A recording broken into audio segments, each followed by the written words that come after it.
Hey everyone, welcome back to another recap podcast from SNXweave, where we give quick weekly recaps of news and important updates from the previous week from the Spartan Council and core contributors, as well as discuss what the Grants Council and ambassadors are up to, so let's get started.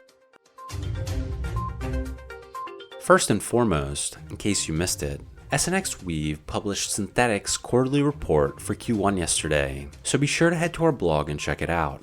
Now on to regular updates. All of the audit feedback items for the spot market implementation have been processed and returned to OpenZeppelin, so they'll now need a couple of weeks to review the fixes. For a core system update, SIP 321 for assorted core system improvements has been proposed to improve developer experience. An ISRO should have SIPs 318 through 320 reviewed by the end of the week, which will allow the first V3 core system upgrade to happen.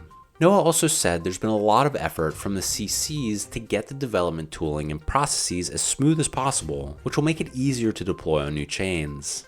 These releases would bring the V3 system to feature completeness. The next strategic decision would be how to bring liquidity over to V3 to support the spot market. Next, in Perps V2 updates, new improvements have been proposed and rolled out, specifically SIP 2004 for better delayed order integration and trading experience, and SIP 2005 for Perps V2 slippage protection for liquidations. And the CCs are currently reviewing the brainstorming work that was done during ETH Denver and are onboarding devs onto V3 to begin work on Perps V3. But back to Perps V2, Adam asked a question regarding the SCCP to update perp parameters, which reduces the max leverage on all perps offerings. Caleb explained that the existing limits of 100x were due to a bug, and the way the bug was addressed in the past was that front ends were asked to limit leverage offerings to 25x.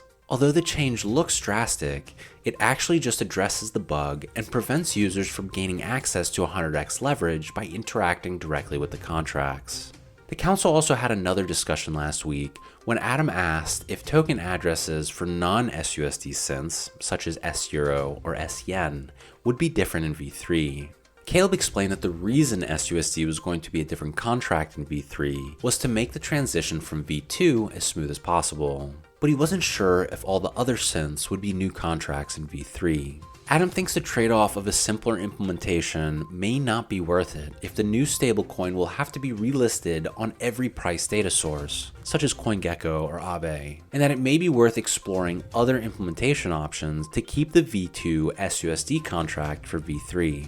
These are ultimately questions that Afif and Noah will have to weigh in on, and they were not able to make the call when this conversation happened, so there is likely going to be more discussion on this topic. Next up, in Grants Council updates, the team that was present at last week's meeting discussed a few topics as they are coming to the end of the epic. CT gave his feedback on the meeting he had with the Treasury Council and all related actions that still need to be taken. They also discussed the recently completed V2 of their funding rate bot, for which the dev has been paid. They're now talking about the concept of converting the bot to their Perps webpage. Alexander is going to draw up a concept page for this, which CT will take to Anna for help in designing for the council. CT also mentioned talking to Anna about the Perps landing page, with regards to some updates based on feedback from the last grants meeting. Lastly, Alexander is proposing a retroactive grant to a dev who worked on some important smart contracts. More to come here. And that's it for today's updates. Be sure to check out our weekly recap blog post, share this podcast link, and let us know what you think and what you'd like to hear more about from SNXweave. Thanks for listening.